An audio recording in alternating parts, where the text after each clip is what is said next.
Olá pessoal, sou o Flávio da La Graça e hoje a gente está aqui com o Diego Gazola, que é um grande amigo meu e também empreendedor social. Ele é sócio fundador da Muda de Ideia, que é uma empresa que investiga algumas soluções e desenvolve essas soluções na busca pela sustentabilidade no ambiente urbano. Diego, seja bem-vindo, bem-vindo ao nosso Que Pensas. E para começar, a gente está muito afim de saber como que nasceu essa muda. Buenas tardes, com muita alegria, né, que eu aceitei esse convite para poder compartilhar um pouco dessa história e com esse projeto novo da La Graça. Bem, a minha vida profissional começou em 2004, né, quando eu fundei, ainda não com o nome fantasia Muda de Ideia, uma empresa para prestação de serviços de fotografia na produção de guias de viagem, né? E para mim esse momento da minha vida foi muito importante desde 2004, porque eu tive a oportunidade de viajar para todos os estados brasileiros em mais de 1.200 cidades. Então eu costumo brincar que até hoje eu estou digerindo aquelas experiências, né? Mas hoje eu consigo de maneira afirmativa dizer que eu tive um recorte, né, do que é o Brasil. E em toda conversa que eu me vejo para falar sobre peculiaridades, né, do nosso país, eu tenho uma grande dificuldade de ter conceitos generalizados, né? E nesse processo da produção dos guias, eu me deparei, que meu foco era a pesquisa de conteúdo e também a produção fotográfica, eu me peguei selecionando imagens, escrevendo textos, fazendo alguns vídeos de coisas que eu encontrava pelo caminho e me inspiravam, né? Até então não sabia o que eu ia fazer com aquele conteúdo. E foi a partir de 2009, já com a Muda de Ideia, com a marca Muda de Ideia, que eu comecei a perceber que aquelas inspirações que muitas vezes eu vislumbrava em uma cidade, em outras eu vislumbrava uma oportunidade para que ela, de maneira adaptada, poderia ser implementada. E dessa maneira nasceu a Muda de Ideia, os projetos que eu tenho desenvolvido gradativamente aí, com foco em cenários urbanos pelo Brasil. Legal, então só para resumir, você aproveitou essa oportunidade de poder conhecer esses inúmeros lugares por conta do seu trabalho fotográfico, e dentro desse trabalho você, de algum jeito inquieto, foi coletando referências, seja de boas ideias ou de algum modelo de gestão equivocado, e trouxe isso para o seu repertório. Foi algo que nasceu no paralelo, e não foi premeditado, não foi intencional, foi algo naturalmente que aconteceu. Foi até como uma analogia à muda de ideia, não? A muda de ideia, ela traz uma ambiguidade. Ela, ao mesmo tempo que impõe uma maneira de pensar, né, impondo à pessoa um novo pensamento, ela é uma construção, uma analogia ao ciclo de uma planta. Uma semente que vira uma muda, que vira uma árvore, que dá os frutos, e desse fruto geram as sementes que caem no solo e geram novas ideias.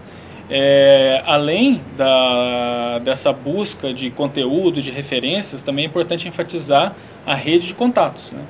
Eu acho que todo o conceito que eu vi de ideias, projetos funcionando, visualmente, né, o design daquelas iniciativas, tem o ser humano por trás. E eu acho que isso daí também foi algo que me enriqueceu muito, até hoje contribui no desenvolvimento de qualquer demanda que me chegue, essa facilidade de poder conectar com pessoas, né? Eu gosto muito de um ditado que diz que mais importante do que saber fazer tudo é ter o telefone de quem faça, né? E então eu acho que essa experiência somou muito para o que eu tenho desenvolvido hoje, e como diz aquela frase do Victor Hugo, né? Nada tão forte como uma ideia cujo tempo chegou, que é esse momento planetário que a gente está vivendo, né? Eu acho que o que a Muda de Ideia tem contribuído atualmente, potencialmente ainda vai crescer muito nos próximos meses e anos, é a urgência planetária, né? Eu acho que já não existe praticamente ninguém nesse planeta que não estranha, né, o nosso clima, né, atualmente, né? E isso extravasa em todos os segmentos, né? A crise da água, a crise econômica e vários outros fatores aí que eu tenho investigado e buscado estar na crista dessa tendência de desenvolver projetos que são relevantes para as pessoas e para todas as outras formas de vida e para o planeta. Sim. Falando de sustentabilidade, falando um pouquinho dessa nossa sensibilidade do clima, É curioso como a gente nota que as pessoas elas acabam terceirizando demais a culpa. Então, é difícil notar o que a gente pode fazer para melhorar esse planeta onde todos nós ocupamos. Curiosamente, ainda que a gente fale mais sobre sustentabilidade, é um tema que está muito raso na cabeça de todo mundo, ou de grande parte, né, da população. Se você pudesse explicar para a gente de um jeito mais simples, o que seria a sustentabilidade e de que maneira ela está presente na nossa vida?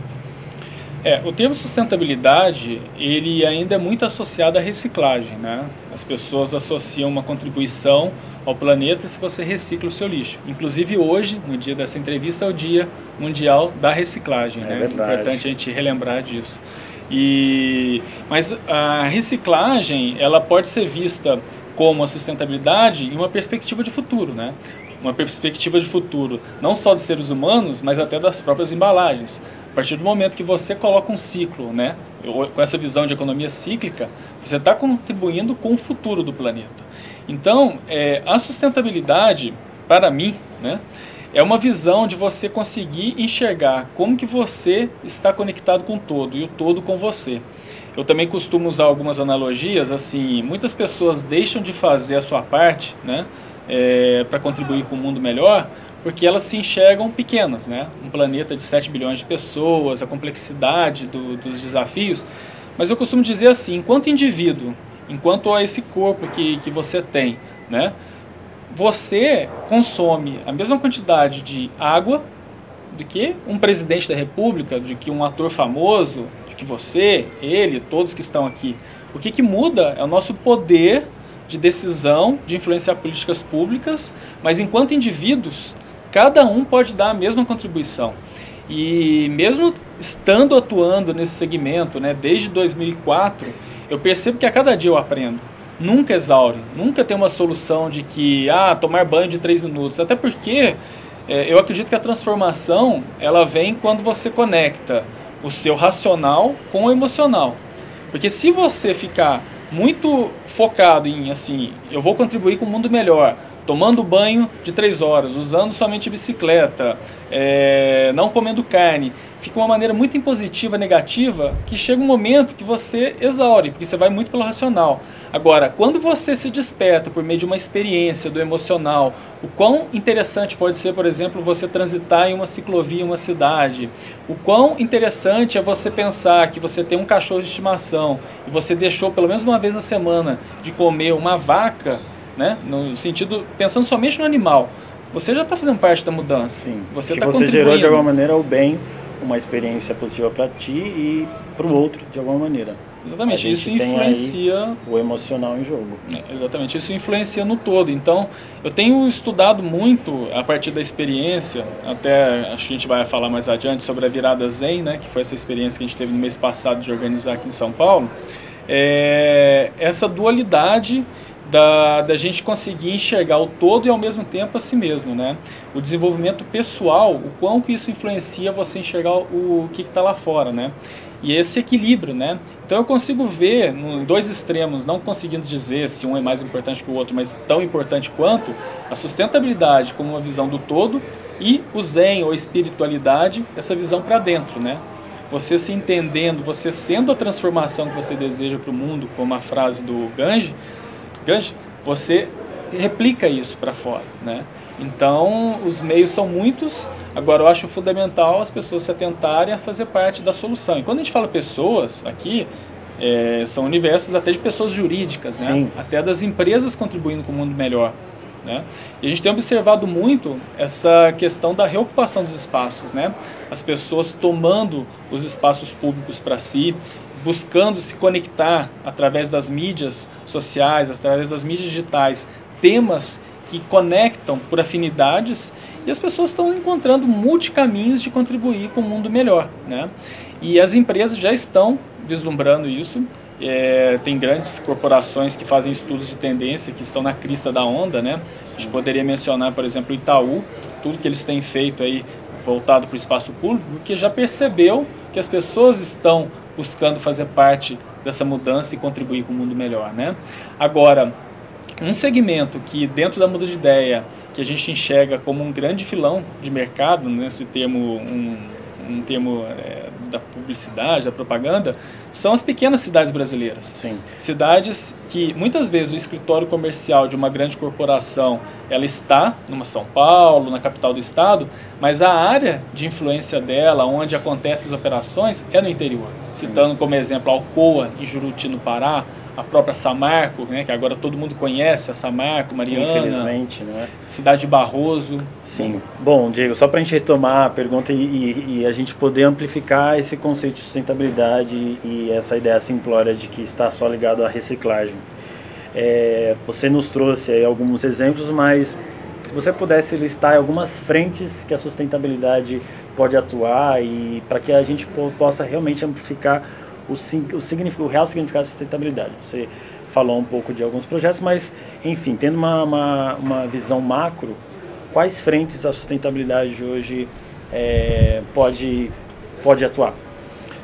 Se a gente pegar pelo prisma ambiental, a gente pode falar da reciclagem de resíduos sólidos, pode falar do uso da água, o uso racional da água, a poluição do ar, enfim.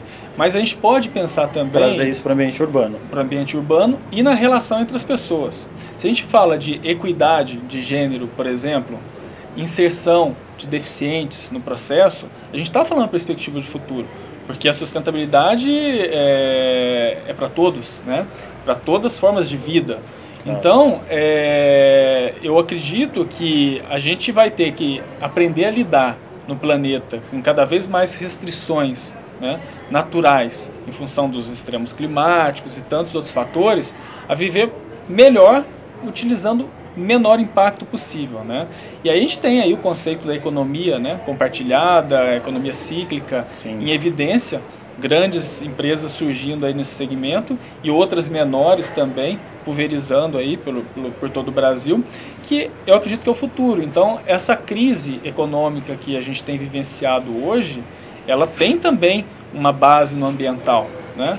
Eu acho que o mundo dos negócios hoje, eles estão no meio de um furacão. A gente não sabe onde vai terminar isso, mas todos os modelos de negócios que visam a venda pela venda de um produto para você acumular recursos materiais, estão entrando em colapso. Agora, diante de todos esses fatores que a gente tem, das crises aí sociais, com tantos problemas que a gente tem a enfrentar, é uma grande oportunidade de enxergar como que acontece essa migração, né, do varejo focado em vender um produto que não acrescenta em nada na sua vida, na sua qualidade de vida, para outros segmentos que estão emergindo. Sim. A gente tem ouvido falar bastante sobre o quanto empresas, se perceberem a oportunidade de negócios que possam beneficiar mais o coletivo, um grupo maior e menos o indivíduo, o quanto essas empresas têm de oportunidade. Já não se faz mais necessário e importante você comprar algo para benefício pessoal. Hoje tá em jogo e tá crescendo muito produtos, serviços de compartilhamento de coisas, né? Seja carona, seja você abrir sua casa para receber um hóspede de outro país, enfim, coisas que você pode emprestar. E a gente vê alguns negócios nascendo com esse princípio de pensar em bens coletivos. Mas para iniciativa privada, pensando mercadologicamente, ainda existe uma mentalidade muito da era industrial. Vamos ganhar dinheiro com a escala, com o volume. Em contrapartida, a gente tem geração de lixo, enfim.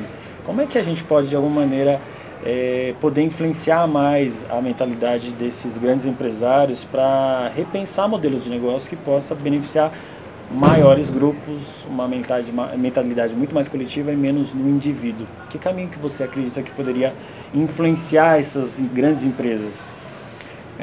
Usando uma analogia entre o bem material, né, assim, um produto que você adquire, e as cidades, essa questão de colocar em movimento os produtos, né, dentro de uma economia cíclica, você alugar um quarto ocioso, você compartilhar um táxi, ou qualquer nome, Uber, que a gente utiliza, né, compartilhado com outras pessoas, é um pouco do que a gente tem experienciado dentro da virada sustentável. Por quê? Porque a gente tem os espaços públicos muitas vezes ociosos. Então, se faz uma analogia entre o produto e o espaço público, então como que a gente conecta as pessoas com interesses em ocupar os espaços públicos em locais que estão ociosos, isso em harmonia com os governos, mas não necessariamente com recursos financeiros, e marcas que desejam trazer essa experiência de marca do produto dela ou da imagem institucional dela com esse processo. Eu acredito que esse formato está cada vez mais em evidência porque as pessoas querem ir para as ruas, elas querem fazer acontecer, mas sempre vira aquele dilema, né? Os 30% que alguns estudiosos da economia criativa mencionam, como a Lala, dos 30% que você não consegue na parceria, na troca, né, entre as pessoas. Esses 30%, por exemplo, a produção, você ter a alimentação dessas pessoas que estão atuando dentro do projeto, é um grande desafio de como viabilizar. E é esse capital que uma marca gostaria de estar presente pode suprir. Esses 30% que você não consegue na colaboração. Esse é um meio que eu vislumbro que cada vez está em evidência das empresas estarem incorporando o posicionamento da marca delas no ambiente das cidades. De repente aí tem a oportunidade da Muda poder influenciar e trazer essas ideias demonstrando ou de alguma maneira levando para, seja para o marketing, para o desenvolvimento de novos projetos ou ideias, repensar ou experimentar caminhos que pode vislumbrar grandes oportunidades de negócio.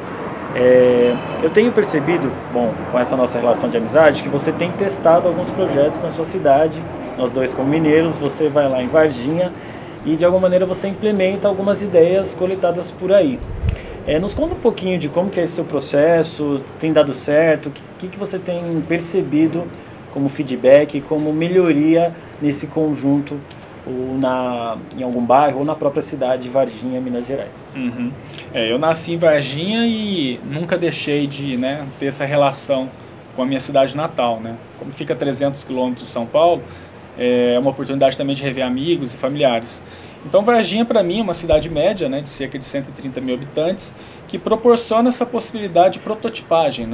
Eu acredito muito que grandes projetos devam primar pela prototipagem inicial, Você ter uma experiência em que você consegue, em pequena escala, monitorar o resultado e aí partir para uma escala, E a escala, muitas vezes, você depende de ter uma harmonia com governos, Seja na esfera municipal, estadual e federal. Agora, em Varginha foram vários projetos, poderia mencionar aqui mais de 7 ações por lá, mas talvez eu destacaria o projeto de mobilidade urbana na contramão pela educação no trânsito, que ele nasceu de uma inquietude minha, talvez viajando por tantas cidades pelo Brasil, de observar que a maioria das cidades nossas brasileiras, elas têm uma igreja, geralmente católica, central, uma matriz, que se diz em muitas cidades, a igreja principal, onde que hoje em dia tem um trânsito de veículos, Então todo esse projeto nasceu de uma inquietude de que será que não seria possível a gente gerar educação no trânsito por meio da inversão da via por algumas horas? Então, por meio desse conceito, a gente fez uma grande mobilização na cidade, articulando desde a Polícia Militar, Guarda Municipal, a Prefeitura Municipal, o Governo do Estado, o Corpo de Bombeiros e ONGs locais para desenvolverem ações de mobilização que trouxessem essa reflexão. Então, as pessoas entravam no circuito, no domingo, que tinha pouco movimento na praça, e transitavam na contramão. Só que para ela entrar no circuito, teria que passar por uma série de checklists. Então, assim, o extintor de incêndio está em dia, todos os ocupantes estão com cinto de segurança. Isso a Guarda Civil Municipal e a Guarda Civil faziam esse procedimento de educação. Além disso, a gente levou no centro da cidade um guindaste com um carro, uma moto e uma bicicleta acidentados. Aí trabalhando em cima de indicadores, que eu acho que é muito importante, em diversos casos, a gente aterrar os dados. Então a gente tinha informação de que, agora não lembro o número exato, mas que no ano anterior na cidade haviam acontecido cerca de 11 mortes no trânsito no município. Então a gente estendeu um tecido branco do número de mortes, acredito que foram 11, e as pessoas pintavam a cidade dos sonhos, Isso foi uma maneira de transmitir um dado frio, uma estatística da cidade, mas por meio de trabalhar o emocional, trazer uma reflexão para as pessoas. Qual que é o trânsito ideal para você na cidade, Então essa iniciativa até tem um vídeo no YouTube, quem coloca lá na contramão pela educação do trânsito pode assistir. E desse projeto destrinchou várias ações, né? Até, por exemplo, aqui na cidade de São Paulo, uma das ações que a gente prototipou em Varginha e desenvolveu aqui, que foi a bicicletada iluminada. A bicicletada iluminada, ela parte de uma premissa de que o ciclista noturno, ele precisa ter visibilidade no trânsito, né? E muitas vezes somente a luzinha que ele utiliza, e quando utiliza, é suficiente. É para si e para evitar, obviamente, colisão com o carro. O carro precisa perceber melhor o ciclista. Exatamente. E aí, por meio dessa ação, a gente ofereceu os LEDs, que é acoplado no bico de pneu, e a gente realizou um passeio ciclístico pelo centro de São Paulo, e em que as pessoas ficavam como legado do evento os LEDs. Então, a gente não consegue mensurar o resultado dessa ação, mas se uma vida de um ciclista foi salva quando um carro, um motorista, né, vislumbrou ele atravessando uma via, já valeu a pena, né? Então, por isso que a gente costuma dizer que essas ações muitas vezes podem parecer muito pequenas, mas que podem gerar um impacto muito grande. E agora, durante a virada zen, a gente incorporou a yoga, virou uma yoga pedalada iluminada, que as pessoas, antes de fazerem um passeio ciclístico, faziam posturas de yoga, asanas, utilizando a bicicleta como apoio. Tá. Tem algum outro projeto que você tem implementado lá que você acredita que possa ganhar proporção no Brasil? Tem a coisa a reciclagem do óleo de cozinha, enfim, tem algum outro projeto? A reciclagem de óleo de cozinha hoje já está bastante disseminado, né? Assim, eu contribuo desde o início com a Associação Brasileira de Sensibilização e Coleta de Óleo de Cozinha. Tem algumas ideias, né? Por exemplo, ideias que ainda não foram implementadas, mas desde, por exemplo, nos ônibus que a gente tem pelas cidades brasileiras, né? Todo cobrador ele fica em uma cadeira elevada, né? Tem um espaço ocioso embaixo do cobrador. Então, pensando que a maior parte do diesel hoje produzido no Brasil, biodiesel, né, é de origem do óleo de cozinha, não a maior parte, mas é uma parte muito relevante. Como que a gente pode fazer com que as pessoas tragam para os ônibus esse óleo embalado numa garrafa PET, coloquem no espaço ocioso embaixo do cobrador e ela siga para o trabalho, da casa para o trabalho? Porque esses ônibus todos centralizam depois em uma garagem, né? Sim. E esse óleo que foi transformado em biodiesel ser utilizado para abastecer os ônibus que as pessoas são deslocadas na cidade. E como se comunica isso? E como que isso vira um processo cíclico, né? Porque eu acho que a gente tem que tornar as cidades, eu gosto de dois termos, sexys, né? Como que se torna essa questão? Você vai reciclar o seu óleo, tá? Eu vou ter que pegar minha latinha, garrafinha e coloco onde? Ou vou ter que sair de casa, levar em um ecoponto, ter que entrar na internet buscar. Tem gente que já faz esse trabalho como uma contribuição, mas o grande público, eu acho que se a gente cria mecanismos de comunicação e mobilização inovadores, existe uma possibilidade muito grande de contagiar. E o outro termo que eu utilizo muito é a gamificação de cidades, né? Que é se tornar cidades um grande videogame, que não no sentido de você jogar, né, com o teclado, mas sim de você vivenciar a cidade, que tudo é um processo de aprendizagem, né? E existem grandes educadores aí que utilizam esses conceitos, desde de Tião Rocha, a gente tem também o Zé Pacheco, português, e tantos outros que abordam até o termo da educação debaixo de um pé de manga, né? Você aprender através de recursos que você tem em mãos, naquele local e naquele espaço, naquele momento. Sim. Você falando de mobilização urbana e de como a gente motiva essas pessoas a contribuírem, a gente tem visto algumas iniciativas de você trocar pontos e isso virar produto, virar desconto, enfim. Ainda, infelizmente, existe no Brasil uma consciência de que você precisa ganhar algo, né? Você precisa ter algo em troca e uma troca imediata de um benefício para poder se mobilizar a fazer algo. O quanto tempo a gente tem para que ainda a gente continue pensando assim, quando as pessoas vão parar efetivamente e pensar que o benefício ele não é para já, ele é para um futuro? Quando é que as pessoas vão poder pegar esse óleo e, sem ganhar nada em troca de imediato, levar ali e de repente depositar embaixo do banco do cobrador, como você bem sugeriu? Eu acho que é um processo, assim, né? A gente está no meio do olho do furacão, assim, a gente está numa transição planetária, uma transição de sociedade.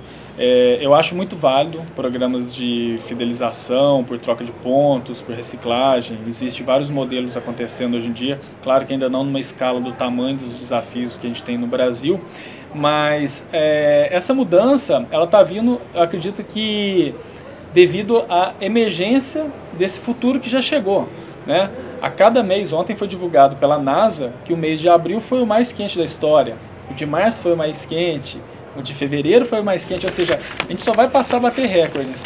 E quando a gente volta para si, né, para o indivíduo, para ele se enxergar como parte da solução, eu acho que essa transformação tem surgido do diálogo entre as pessoas, da interação. Porque, por exemplo, se você está numa roda de conversa e você começa a mencionar como que você está contribuindo com algo pelo mundo melhor, você acaba incomodando em algum aspecto as pessoas que ou não fazem nada, ou que têm um discurso, mas não têm a prática, a se mobilizarem, a fazer parte da solução. Então, esse processo eu acho que é gradativo. A minha visão, apesar de eu ser muito otimista, nesse aspecto de reversão do quadro, eu acho que infelizmente a gente não vai ter.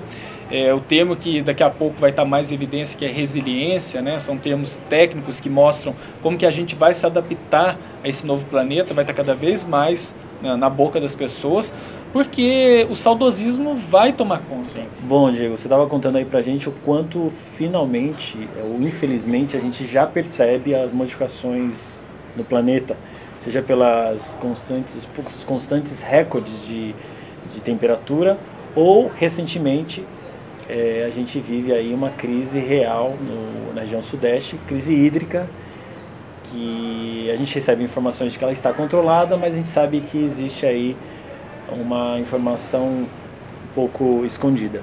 E aí tem uma ideia de um projeto chamado Nascentes da Crise. Eu queria que você nos contasse um pouquinho o que é de fato esse projeto.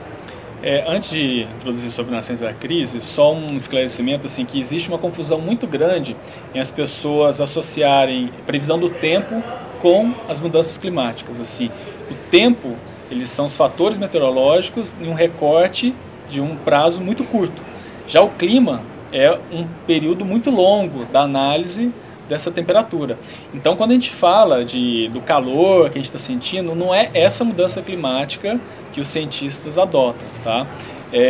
Até porque as mudanças desse aquecimento global é na casa de decimais, assim, meio grau, 1 grau, né? Então é só esclarecer esse ponto. Então a mudança climática, a gente percebe ela por meio dos eventos climáticos extremos, como que a gente vivenciou ontem em São Paulo, com 181 árvores e até morte aconteceu, né, de humanos aqui. Então, esclarecendo esse ponto. Nascentes da Crise, esse projeto está sendo muito especial, ele ainda não consolidou onde ele vai chegar, mas basicamente o que acontece? Viajando pelo Brasil, né, eu tive uma visão muito grande, aprofundada aí sobre a Amazônia principalmente, né, dos 9 estados que compõem a Amazônia brasileira. E em 2014 eu tive a oportunidade de participar de um reality show de uma TV colombiana, em que eu fiz o trajeto como apresentador desse programa de Bogotá até o Rio de Janeiro, apresentando a rota para os colombianos que viriam ao Brasil para o Mundial da Copa do Mundo de Futebol, 2014. E nessa viagem eu passei pela região de Cusco, Machu Picchu, né, que fica na fronteira com Acre, no Brasil. E ali tem uma transição entre a Cordilheira dos Andes e a Amazônia. Você sai de mais de 4.000 metros de altitude e chega a 100 metros em relação ao nível do mar, em um trajeto de cerca de 8 horas. E aquilo ficou na minha cabeça, aquela experiência, né? Até então, uma experiência emocionalmente muito interessante. Porém, assim que eu cheguei dessa viagem, eu tive acesso a um relatório de um cientista do Instituto Nacional de Pesquisas Espaciais, que se chama Antônio Donato Nobre, um relatório que se chama O Futuro Climático da Amazônia. Esse relatório, inclusive, buscando no Google, é possível qualquer um baixar em inglês, português e em espanhol. E ele é uma aula de geografia assim, sucinta sobre a Amazônia, a natureza, coisas que eu nunca tinha estudado na escola, e ele busca uma linguagem bastante coloquial para que qualquer um compreenda os dados. E com base nesse relatório, ele menciona em um certo momento de que Vindo do deserto do Saara, que é um dos pontos de uns chakras planetários de calor, uma bolha de calor, ela atravessa, por questões que se chama circulação de Hadley, que são as grandes circulações do planeta, atravessa todo o Oceano Atlântico, e quando chega no Brasil, entre o Maranhão e o Amapá, entra como se fosse uma avenida de ar quente. Porém, ali começa, ou termina, a região amazônica, a transição do bioma. E essa umidade, ela é captada para dentro do continente por meio das árvores, dessas massas de umidade. E as chuvas amazônicas, em geral, elas vêm do sentido leste para o oeste. Então essas chuvas passam a irrigar o Pará, o Amapá, o Amazonas, e quando chega no Acre, isso que foi que me chamou muita atenção no relatório, faz uma curva. E essa curva, batendo na Cordilheira dos Andes, essa umidade começa a descer, banhando a região da Bolívia e também centro-oeste do Brasil, chegando até São Paulo, principalmente no verão hemisférico. Então, é muito complicado da gente imaginar, mas é totalmente factível, isso tem dados que comprovam, que o regime de chuvas da Amazônia, ela está totalmente conectada com o regime de águas no centro-oeste e sudeste do Brasil. Então esse projeto Nascentes da Crise, eu fui a campo apresentando os 3 caminhos por terra, por estradas e rios, que tem estradas paralelas, que saem da região de Cusco e conectam com a Amazônia peruana, nessa região onde tem os maiores índices pluviométricos do Peru. Então eu apresento essa experiência, né, da transição entre a Amazônia e a Cordilheira dos Andes, onde essa umidade faz a curva. E o grande ponto e os estudos que eu tenho feito a partir de dados científicos é que esse avanço da agropecuária, né, tanto a produção de grãos quanto o gado pelo centro-oeste e chegando à região amazônica, tem contribuído para que essa chuva não se retroalimente. Então cada vez mais as chuvas estão ficando retidas na região amazônica e não descendo para cá. Então, cada vez mais as chuvas estão ficando esparsas e quando vem com uma intensidade muito forte. Então, quando a gente ouve da massa de ar frio que vem da Argentina, seria importante a gente também ficar atento no mapa do clima, quando a gente assiste na televisão, como que você pode ver uma massa que vem da região amazônica e centro-oeste e chega ao sudeste e sul do Brasil. Então esse estudo ele foi feito, produziu um vídeo documentário que está disponível no YouTube. E qual que é o nosso plano para 2017? Em parceria com uma agência que promove viagens acadêmicas, que se chama Campus Brasil, é de levar um grupo de estudantes que eles abordam temas variados das doutrinas da sustentabilidade para fazer uma viagem para estudar a crise hídrica na região da América do Sul, vindo para São Paulo e depois o Acre e Peru para vivenciar essa experiência em campo. Então esse é um dos projetos que eu estou envolvido e que eu acredito que cada vez mais ainda vai se popularizar essa conexão entre a Amazônia e a região sudeste do Brasil. E só um detalhe, que quando a gente fala de crise hídrica na cidade de São Paulo, porque São Paulo está toda a mídia aqui, é a maior população do Brasil, mas basta ver aqui a 100 quilômetros Itu, né, o que vivenciou durante o período do ano passado, mesmo Varginha, minha cidade, outras cidades aí pelo interior do Brasil, a gente vê que o regime das águas está caindo, né, e a água é a manifestação primária da vida, né, na Terra. Então, assim, o que altera no ciclo hídrico, altera em todas as outras cadeias aí de formas de vida. Sim. Bom, a maneira de informações como essa alcançar grandes públicos são eventos como os que têm acontecido em São Paulo, a Virada Sustentável, enfim, que de alguma maneira traz programação cultural e uma programação muito rica para ligar esses temas à população. Você está muito próximo da organização da Virada Sustentável e mobiliza um grupo de voluntários para realização desse projeto e acontecer aqui com sucesso em São Paulo. Conta pra gente como que é essa sua ligação e quanto tempo já tem a virada, quando ela acontece. Uhum. A Virada Sustentável, ela teve a primeira edição em 2011, já tem 6 anos. Aconteceu aqui na cidade de São Paulo. Eu participei da organização desde a primeira edição, ainda participo colaborando, né? Não sou idealizador, mas contribuí muito, né, na construção do evento. E ela basicamente, ela integra o poder público, né, por meio da cessão de espaços, autorizações, com empresas que desejam ter visibilidade, né, nessas ações, e com a sociedade civil organizada e indivíduos que têm propostas e projetos para contribuir com essa reflexão da educação para a sustentabilidade.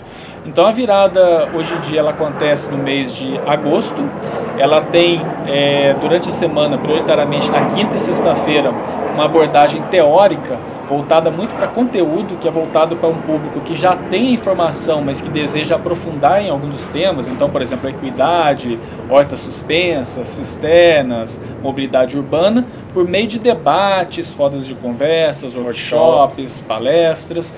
Já no final de semana, inverte. A gente busca trazer o emocional, contagiar as pessoas por meio do lúdico.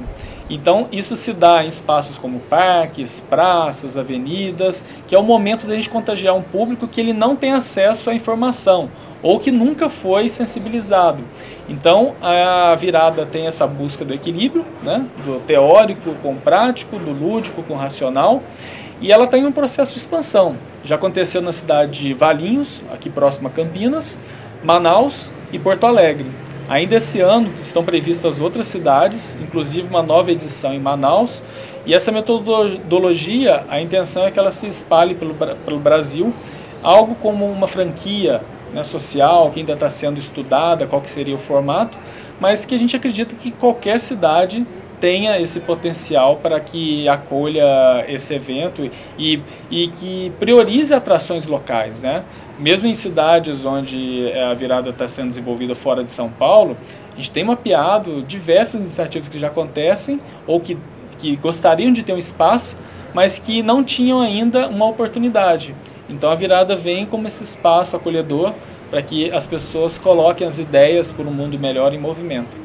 Bom, Diego, deixa pra gente uma mensagem que possa motivar todos nós que estão te escutando a também ficar mais atento, mais inquieto, a coletar ideias e praticar essas ideias na menor ação possível, no mais simples, na mais simples mudança de atitude. Então acho que é muito importante você deixar essa mensagem aí motivadora. Eu acho que assim, talvez as pessoas buscarem estar mais conectadas com elas mesmas, né? Ter reservado um momento no dia, né? Tem um guru brasileiro que se chama Prem Baba, que ele aborda 1 minuto do silêncio, né? Você ter 1 minuto no seu dia em silêncio para você simplesmente não fazer nada. Claro, se você conseguir ficar 1 minuto e 10 segundos, melhor. Se você conseguir ficar 2 minutos, perfeito. Agora, se você conseguir ficar meia hora, excelente. Mas pelo menos 1 minuto ao dia é como se você desse um reboot no teu sistema. É uma maneira de você buscar assimilar melhor o que está passando, quais são os desafios, o que está incomodando, o que está trazendo alegria naquele momento, mas buscar não se identificar com aquilo, porque aquilo é passageiro, né? Todo mundo nesse planeta tem momentos de altas e baixas ao longo do dia, né? O termo que a gente utiliza muito é buscar ser equânime, né? É não se identificar com as emoções, seja positivas, seja negativas. E um segundo aspecto, eu acho que é a gente buscar estar mais otimistas. Por quê? Eu começo a observar que quando surge uma conversa entre as pessoas que vem algum assunto pesado, seja o planeta, a água, a política, crimes que acontecem, eu acho que a gente tem que ter uma consciência de que, por exemplo, se a gente está falando aqui de cenário de São Paulo, tá? Grande São Paulo, 18, 20 milhões de pessoas, a gente fica atento àquela 0,01% que comete delito, que faz uma depredação do espaço público, mas a maior parte das pessoas, se você for mensurar, elas estão vivendo, né? Elas estão no piloto automático, e muitas vezes precisa só de uma fagulha para que ela faça parte da transformação, que você pegue na mão e explique para ela onde que tem um local para ela reciclar o seu óleo, ou falar para ela, olha, você precisa do carro no seu dia a dia, ok, mas no final de semana você não pode deixar um dia em casa o carro, você não pode ir na padaria com teu filho caminhando, ou alimentação, um dia na semana sem carne, não precisa de parar de comer carne, mas faz uma experiência, vê se teu corpo muda alguma coisa ou não, ter essa percepção que não é só teu corpo que vai mudar, mas você vai contribuir com uma cadeia como um todo, que vai chegar na Amazônia, que vai refletir no clima que está aqui. Ou seja, a pessoa fazer um pequeno passo no sentido da transformação, e não enxergar como são pessoas especiais, esclarecidas, quem que contribui para um melhor. Mas acho que todo mundo pode fazer parte da mudança. E reforçando que a transformação vem de dentro, né? A pessoa tem que perceber ela como potencial parte da solução e também enxergar que o próximo, muitas vezes, ele está nesse piloto automático. É como que você coloca uma primeira marcha com ele, sim, na vida dele, e gera uma muda de ideia. E para que essa muda não vire uma regra, como você disse lá no começo, é importante que a gente aprenda também a interagir, a conversar, para que isso não vire uma imposição. E se é uma essência sua, é uma verdade sua, você já se identifica com essa situação e você vive isso, é mais fácil que o outro perceba, e na hora de você sugerir mudanças, você vai ser mais gentil ao sugerir essas mudanças e não vai simplesmente apontar esses erros. É bem importante que a gente saiba também criar essa relação amistosa para que caminhemos juntos e não simplesmente apontando erros, sendo que lá na sua casa a coisa não está tão bem feita, né? Exatamente. Isso pode vir por meio de uma visão enquanto uma comunidade, né? Uma comunidade, ou dentro da religião, da religação, e buscar os multicaminhos aí possíveis para se fazer parte da mudança. O que não pode é a gente ficar parado, né? Mesmo que andando devagar, mas a gente tem que caminhar e olhar para trás e enxergar que a gente fez alguma transformação, que o dia valeu a pena e que você faz parte dessa egrégora, desse planeta tão maravilhoso, e que a gente está aqui para ser feliz, né? Essa é a essência de tudo, saúde e felicidade. E o bem para todas as formas de vida também. Legal. Bom, Diego, obrigado, cara, muitas gracias, né? É muito comum que no final da nossa conversa a gente sempre pede aí uma indicação para que a gente possa conhecer novas pessoas com iniciativas, projetos, enfim, inquietações pelo mundo afora, pensando em Brasil, né? Alguma pessoa que você acha que tem algum projeto que está, de alguma maneira, respingando aí de um novo modelo de vida, alguma coisa que possa ser inspiradora? Alguém que você tem em mente possa nos indicar? Tantas pessoas, né? Mas acredito que alguém que está fazendo um trabalho de escala muito interessante, que começou com protótipos, hoje tem influenciado políticas públicas, é Lincoln Paiva, do Instituto Mobilidade Verde. Ele que foi o idealizador, que trouxe os parklets, aqueles espaços transformados, 2 vagas de estacionamento transformados em espaços de mini praças, e outros conceitos que ele tem contribuído aí com mobilidade urbana e plano diretor por cidades brasileiras. Então acredito que Lincoln Paiva seja uma pessoa bem interessante para poder participar desse projeto. Legal, obrigado pela indicação. Lincoln Paiva, vamos atrás de você, vamos tentar agendar uma conversa. E novamente, Diego, obrigado aí pelo papo. Muchas gracias. Muchas gracias. Hasta luego.